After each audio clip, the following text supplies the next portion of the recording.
aber dazu die CGT-Fahne, die auf dem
Lass uns am Eingang vorbei.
Können wir ganz kurz interviewen, warum Sie halt hier sind?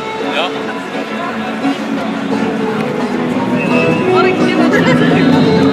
Ein bisschen hierher. Hallo, mein Name ist Katha vom kleinen Center Leben mit Energiewende TV. Warum bist du heute hier? Ich bin heute hier, weil ich denke, hier kann man für das Richtige demonstrieren. Ich finde es wichtig, dass die Menschen auf die Straße gehen für Dinge, die sie verändern wollen. Und das ist halt hier heute der Fall und deswegen bin ich dabei und ich habe meine Kamera mitgebracht, damit ich das auch zeigen kann, festhalten kann. Und ja, ich denke einfach, hier geht es um was Wichtiges, wo man sich dafür einsetzen sollte. Und deswegen bin ich da. Für dich war es sofort klar, dass du auf die Straße heute gehst? Nee. Wie sofort? Wie bist du darauf gekommen? Ich habe bei Facebook davon gehört, dass die Demo heute stattfindet und habe dann recht spontan darauf reagiert. Also ich wollte schon seit längerem mal wieder bei einer Demo teilnehmen und jetzt hat es einfach gepasst. Sehr schön. Hast du ein Wort, was dir zu TTIP und CETA einfällt? Ein Wort. Nee. So spontan. Hab ich nicht. Okay, vielen Dank. Noch eine Frage, wie alt bist du? Du siehst ja noch recht jung aus. Ich bin 22. Sehr gut, also ich finde es auch gut, dass man im jungen Alter schon auf die Straße geht und sich für Sachen einsetzt, die irgendwie passen. Sehr gut, vielen Dank. Tschüss. Willst du noch eine Flyer von uns haben? Ja. Was macht ihr? Also, was ist das für eins? Wir machen fast jeden Dienstag in Moabit eine Sendung zu verschiedenen Energiewende-Themen. Und CETA hat ja nun viele Sachen drin, TTIP und CETA haben ja auch viele Sachen drin, die die Energiewende und die Umweltthemen und sowas halt beschneiden. Und deshalb sind wir halt heute auch hier. Und ja, wir machen ja jeden Dienstag immer andere Themen. Es wird quasi auf solche Veranstaltungen dann gezeigt, oder? Genau. Das Internet wird es gezeigt. Okay. Ja. Hier. Ballroom. Genau. www.ballroom.tv. Okay. Ja. Wenn du aus Berlin kommst, kannst du auch gerne vorbeikommen. Aus Leipzig. Ich bin gerade okay. angekommen. Okay. Okay, gut, Ja, folgt noch, ne? Hier auch. danke. Offiziellen Start. Darum, seid ihr bereit, kennt es schon. Machen wir eine kleine Aktion. Ich fühle euch für den Countdown. Tja. Okay. Das war ja interessant. Könnt ihr euch nachher, ich werde es in der Beschreibung verlinken, dann könnt ihr euch das mal angucken. Scheint nicht verkehrt zu sein. Ich gucke mal, ob ich noch eine bessere Position kriege. Hier vorne geht das schon. Auch hier hinten. Hockt euch hin. Zieht das hier durch mit euch. Alle runtergehen. Das ist auch sportlich. Das ist gut. Also noch weiter runtergehen. Auch da hinten beim Lautsprecherturm. Auf dem Platz vor dem Hauptbahnhof. Hockt euch nieder. Super. Das sieht schon gut aus. Auf der Brücke. Hinhocken. Hinten auf der Brücke vor dem Ministerium. Hinhocken. Auch auf der kleinen Fußgängerbrücke. Hockt euch mal hin. Geht mal runter. Super. Genau so. Hinhocken. Nehmt doch die Leute um euch rum mit. Achtet auf, dass alle unten sind. Wir wollen, dass das Bild über die Medien in die Welt geht. Also, sitzt ihr gut? Jetzt werden wir anfangen. Und zwar ganz von hinten bei diesem pinken Rohr. Fangen die Leute an, aufzustehen und hochzuspringen. Und macht Lärm. Das ist das pinke und wir Rohr. lassen die Welle bis zur Bühne braten. Übers Kanzleramt hinweg. Wir zählen gemeinsam ein.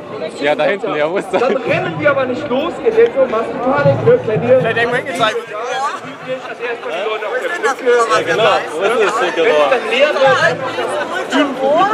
okay? Also nicht losrennen. Ja? Gut, also trotzdem darf der Countdown dynamisch sein. Wir zählen von 10 runter bis 0 und dann machen wir den größten Lärm, den wir können. Also, seid ihr bereit?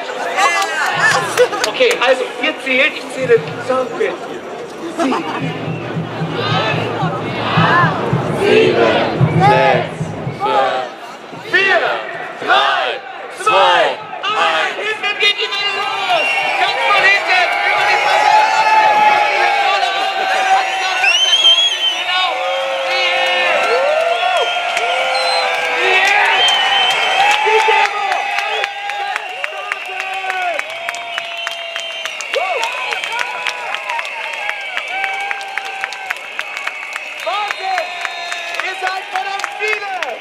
Schön, dass ihr da seid, dass wir hier Protest machen.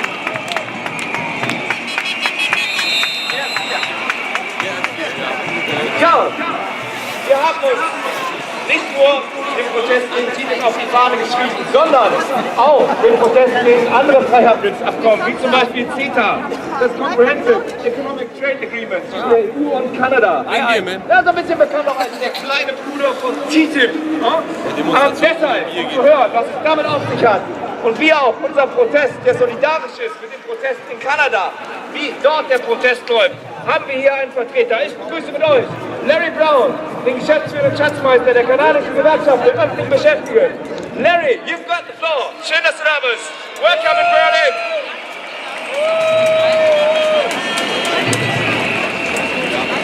Guten Tag.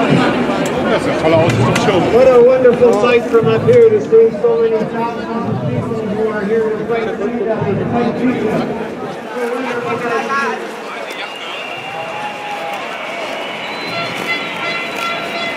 And I am proud to bring you from Canada the greetings and the solidarity and 4 million Canadian words and fighters for social justice are with you today in spirit.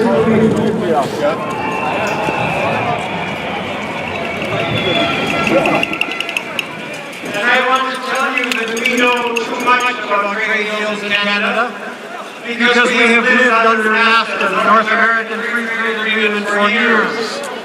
And before NAFTA, we heard the promises. We heard the promises of prosperity and jobs, and I want to tell you those promises are lies.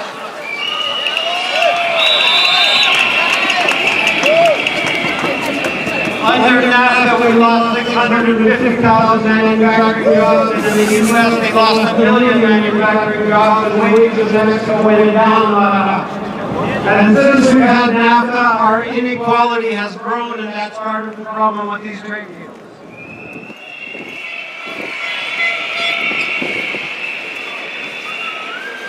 And you probably know this, but it's important to understand that these are called trade deals, and they really are not trade deals at all. They are corporate bills of rights, guaranteeing corporations the right to operate free of government control.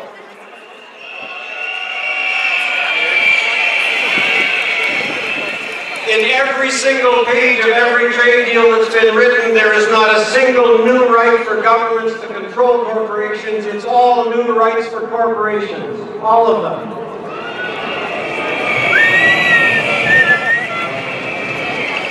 And some of you are here because you're worried about TTIP, the U.S. deal, but I need to tell you that if you're worried about the U.S. deal, you have to be worried about the Canadian deal.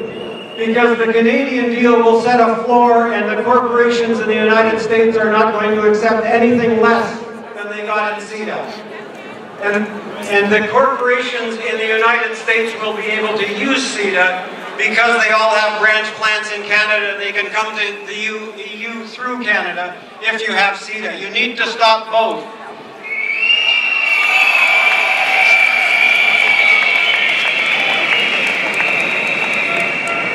And of course, CETA and TTIP both have that bizarre thing called investor state, where individual companies in Canada under CETA will be able to challenge the democratic decisions of your governments. You won't have any rights to challenge the corporations. They will have every right to challenge every decision you make. And I know that because that same right is in NAFTA, and we have been challenged on environmental laws, on drug laws, on labor, we have been challenged over and over again. We have had to pay hundreds of millions of dollars to corporations because they didn't like what our government did. Corporations from the U.S. and Mexico. You don't want that system. Trust me, it's a terrible system.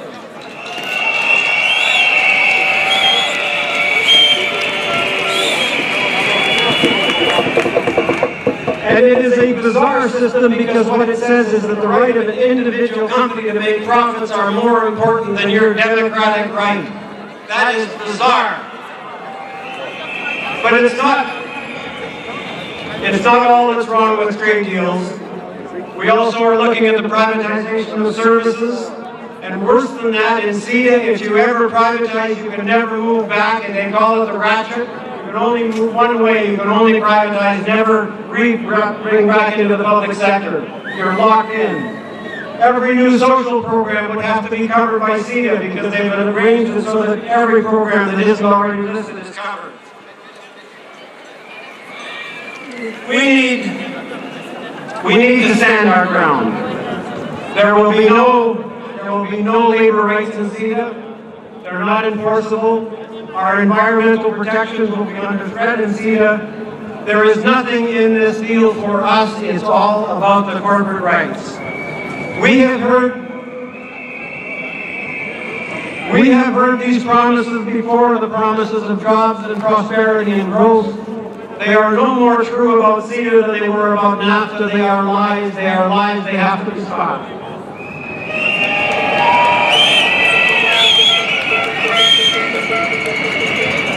And one last thing, CETA and the trade deal agenda and the Trans-Pacific, the TPP, all of those things are part of the same agenda that has brought us austerity and cuts in corporate taxes and cuts in taxes for the rich and growing income inequality. It's all part of the same agenda. It all has to be fought.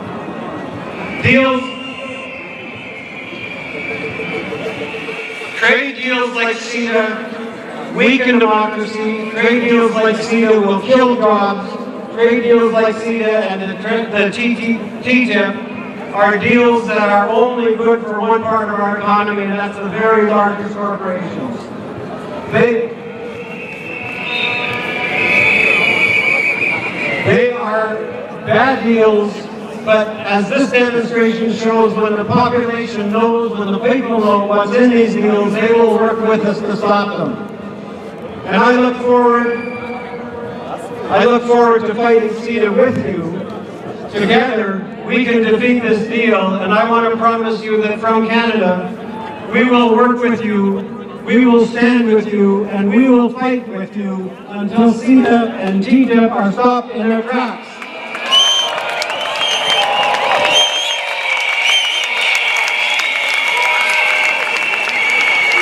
Vielen Dank. Wir kämpfen zusammen, wir stehen zusammen. Wir kämpfen gegen die Freihandelsabkommen. Vielen Dank. Also, das heißt, was wir von Larry jetzt gehört haben, es ist wichtig zu verstehen, dass es nicht darum geht, fairen und freien Handel zu organisieren, sondern dass es darum geht, die Unternehmerrechte zu stärken. Dass die Erfahrungen mit Nach und CETA gezeigt haben, dass es ein Angriff auf die Arbeitnehmerrechte bedeutet, dass es ein Angriff auf die Umweltrechte bedeutet und dass es darum geht, unsere demokratischen Rechte zu kämpfen und dafür aufzustehen. Das ist ein Faktor, das sozusagen deine Message to uns auf den Weg gehen wird. What is your main message to all Muslims? My main message is that these are not people's deals, these are large corporate deals that are going to move governments out of the way and want governments to take it.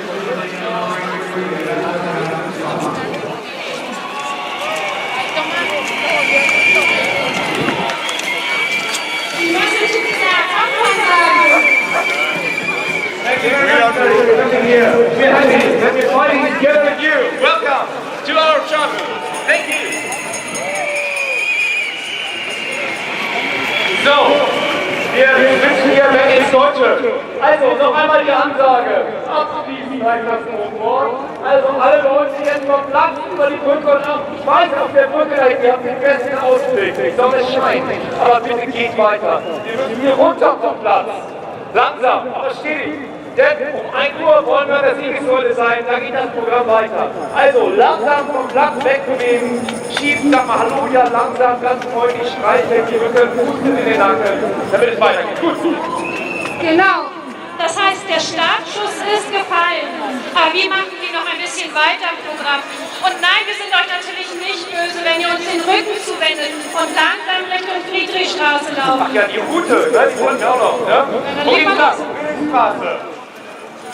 Dann Dorotheenstraße, Editha-Kabinstraße, Straße 17 Juni und dann an der Siegessäule mit dem Tiergarten erwartet euch die Abschlusskundgebung. Dann wird es ungefähr den Bogen finden. Also, geht weiter. Eine Botschaft in die Stadt und 4 Straßen eine junge Frau, die für die türkische Community in Deutschland einsprachig ist. Sie steht für eine gute Integration. Sie kämpft gegen die Aufforderung von Beschäftigten. Wir begrüßen hier ganz herzlich Chilin von Didel, die heute aus einem aktuellen Anlass, und vielleicht habt ihr es schon gehört, dass es in Ankara in der Türkei eine große weltweite Friedensdemo in Attentat gegeben hat.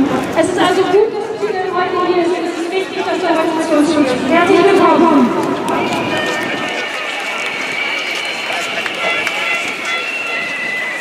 Liebe Freundinnen und Freunde, genau aus diesem Grund möchte ich meine Rede auch anders anfangen als geplant. Denn heute Morgen hat uns eine traurige Nachricht erreicht.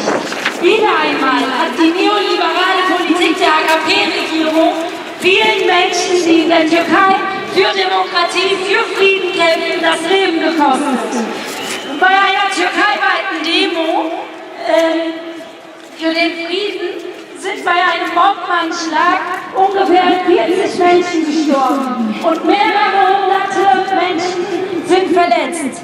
Unsere Solidarität gilt den Menschen, die für Frieden, Freiheit und Demokratie kämpfen.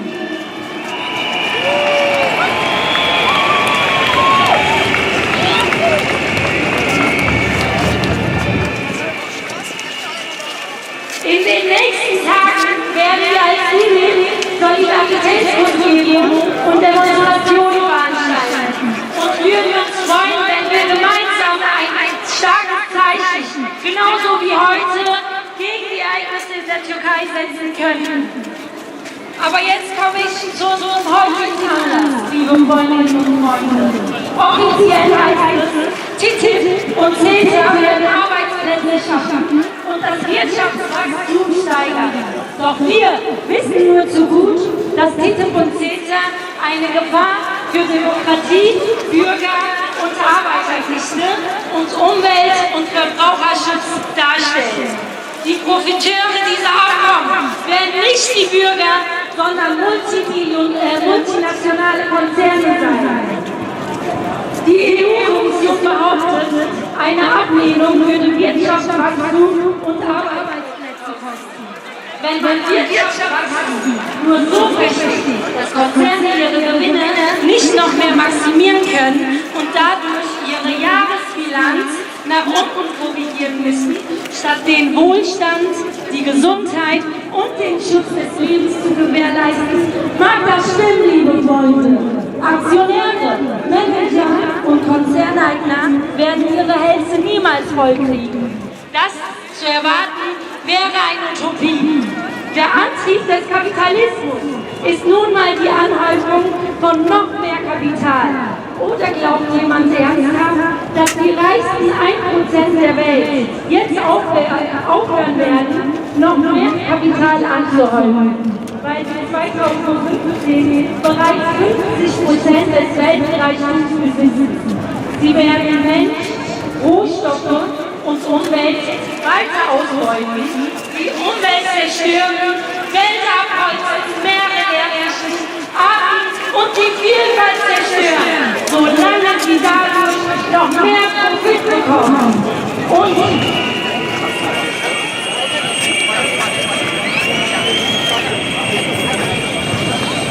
es liegt an uns, liebe Freunde, das zu stoppen, indem wir wie heute unsere Kräfte bündeln und uns zusammenschließen, um die Macht der Banken und Konzerne zu zerschlagen und Menschlichkeit, Solidarität und Vielfalt und eine lebenswerte Zukunft für uns und unsere Kinder zu schaffen.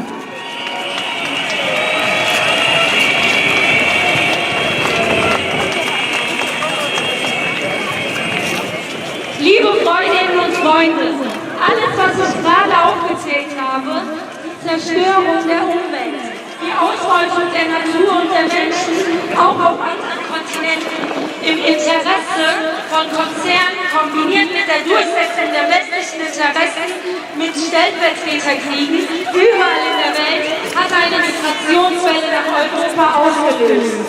In Syrien hat man kürzlichen Stress durch importierte Rebellen erzeugt, den Irak zerstört, in Tunesien Fundamentalisten gegen eine linke Volksfront gestärkt.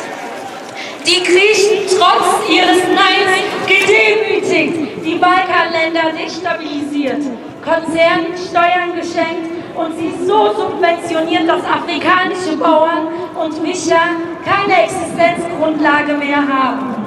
Parallel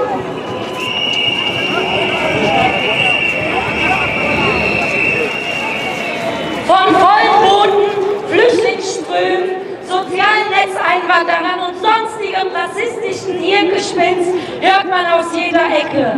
Nur weil man das Glück hat, bei 200 Ländern auf der Welt genau dort geboren zu sein oder zu leben, wo man kein Flüchtling werden muss, sollte uns nachdenklich machen, wie wir eine Welt gestalten können, in der trotz kultureller oder anderer Unterschiede diese Grundsätze überall auf unserem Planeten keine leeren Worthülsen sind, sondern Gesetz, auch bei Politik und Medien, Rassismus längst salonfähig gemacht haben, um soziale und politische Fehler und Probleme zu ethnisieren, können wir das Problem nur lösen, wenn wir nicht die Geflüchteten zu Staatsfeinden erklären, sondern die Fluchtursachen bekämpfen.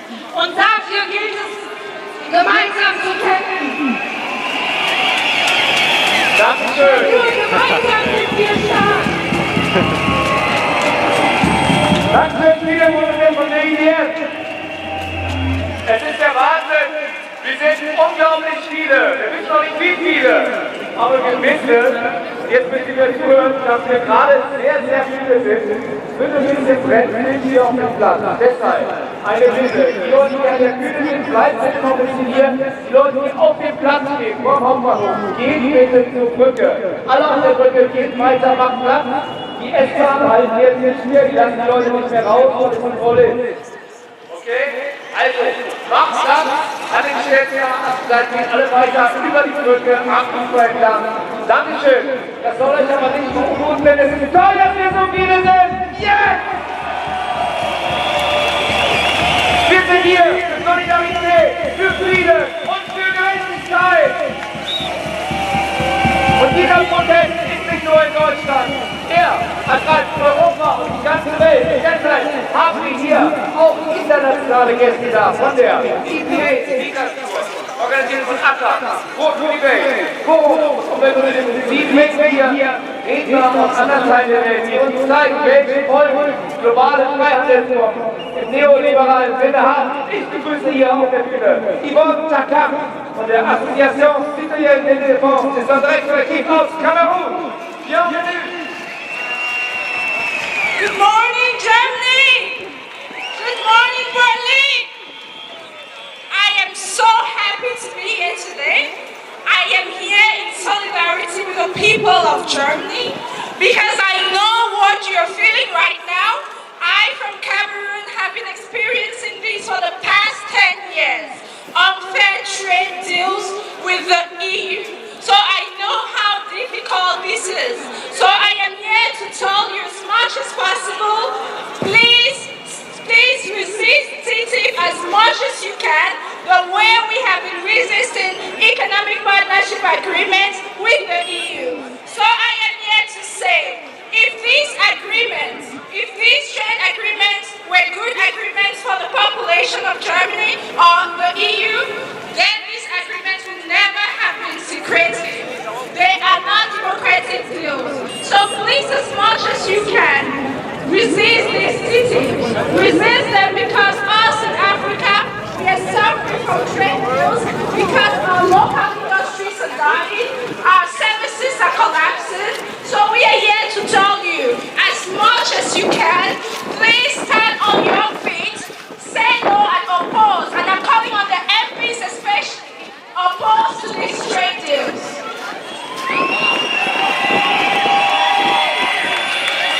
Ihr habt es gehört. Yvonne kann sich vorstellen, wie es uns hier geht. Ihre Erfahrungen aus Afrika haben gezeigt, Freihandelsabkommen heißt ein Beschneiden der Landwirtschaft, heißt, dass es darum geht, die lokale Industrie, dass die nicht geschützt ist und dass Servicedienstleistungen unter Druck stehen. Es geht also hier auch darum, für uns den Widerstand zu leisten, es nicht zuzulassen. Diese Verhandlungen, diese Abkommen sind keine guten Abkommen. Das zeigt schon allein, dass es keine Transparenz gibt. Deswegen ist es gut, hier zu sein und deswegen will uns Yvonne eine solidarische Nachricht aus Afrika verbreiten. So, thank you very much. I'm sorry to interrupt. Tut mir leid, ich muss noch mal unterbrechen. Gerade Anruf von der Demoleitung, der Bahnhof ist jetzt wohl geschlossen. Bitte, alle, die auf dem Platz sind, geht zur Brücke, auf der Brücke auch weitergehen. Bitte nicht am Geländer stehen und zuschauen. Geht bitte weiter, sonst geht es hier nicht weiter. Die Züge fahren dann einfach durch. Das ist sehr ärgerlich.